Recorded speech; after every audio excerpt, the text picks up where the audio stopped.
I'm Jennifer Wallace. I'm a historian of medicine in the 19th century here at Oxford, so I'll be introducing this first extract to you.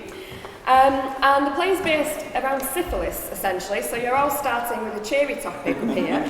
And in the 19th century in Europe, syphilis was viewed as a quite horrendous and growing problem that literally inscribed itself on sufferers' bodies and led to all sorts of horrendous symptoms. And it was also closely bound up with ideas of morality and immorality, but also with the idea of civilization itself, this sense that with progress, with improved transport and communication and things like that, you also had this converse side of civilization, of degeneration. And indeed, these fears about national and personal degeneration were rife in the final decades of the 19th century when this play is set. As understandings of the hereditary nature of diseases like syphilis began to develop, conditions like syphilis came to be viewed as just one rung on the ladder of a more general, what was called by some scientists, de-evolution. People were literally becoming less progressed and less evolved. And syphilis, and this is crucial to Ibsen's play, could also be passed from mother to child, so that whole families could actually be infected. And the scene that you're about to see comes from Ghosts by 19th century Norwegian playwright Henrik Ibsen. And it was written in 1881, so just in that period where there's a lot of contemporary concern about syphilis and its spread. And Ibsen saw the English title of Ghosts, rather than the original Norwegian, a poor substitute for his original title, which had been translated roughly as The Ones Who Return. And you'll see in the extract why that sense is important. And this was a play that caused quite a scandal when it premiered in Europe in the 1880s. It features a young man, Oswald, who is dying of syphilis. And it also hinted at incest between Oswald and his half-sister, who had been conceived when his father seduced a maid in the household. And the play uses syphilis really as a metaphor to explore sexual hypocrisy of the time, how it ruined individuals and whole families. The real focus of the play is mother and widow Mrs. Alving, who's come to realise that she should have spoken out earlier about her unhappy marriage to Oswald's father, instead of not doing anything about it. And Ghosts was, as one commentator said in 1891, terrible in its intensity of the truth. It never flinches from the devastating consequences of syphilis, and the very far-reaching consequences as well. And in the scene that we're going to see now, this is where Oswald reveals his devastating diagnosis to his mother. Do you want to all come round a bit? If you just get a bit more intimate. Basically, if we just leave a little bit of a gap here, but come all the way round. Otherwise you get backs.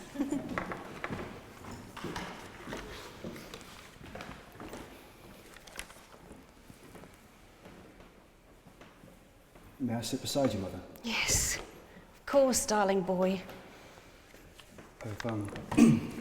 I've something to tell you, Mother. All right. Because I can't bear it any longer. Bear what?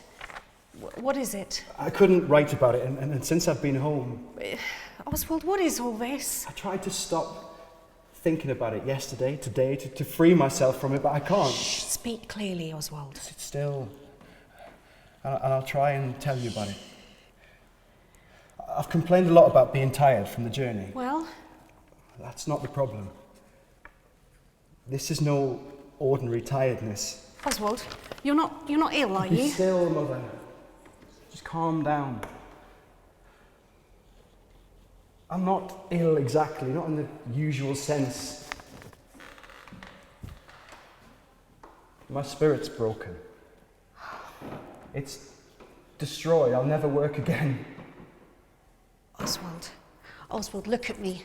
Eh? No, that isn't true. I'd never work again. Never.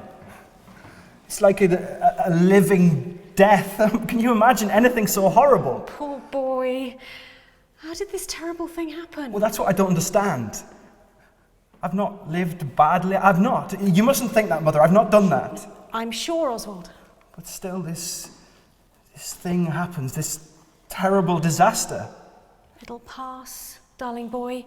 It's overwork, that's all. I promise. I thought so too, at first. But it isn't. Tell me everything. I will. When did it first appear? After I'd been here last time, and I returned to Paris, and I start to get these terrible headaches, mostly at the back, I think. Like an iron band was round my neck. Right, and then? At first I thought it was the problem I had when I was young. Yes. But I learned it wasn't. I couldn't paint anymore.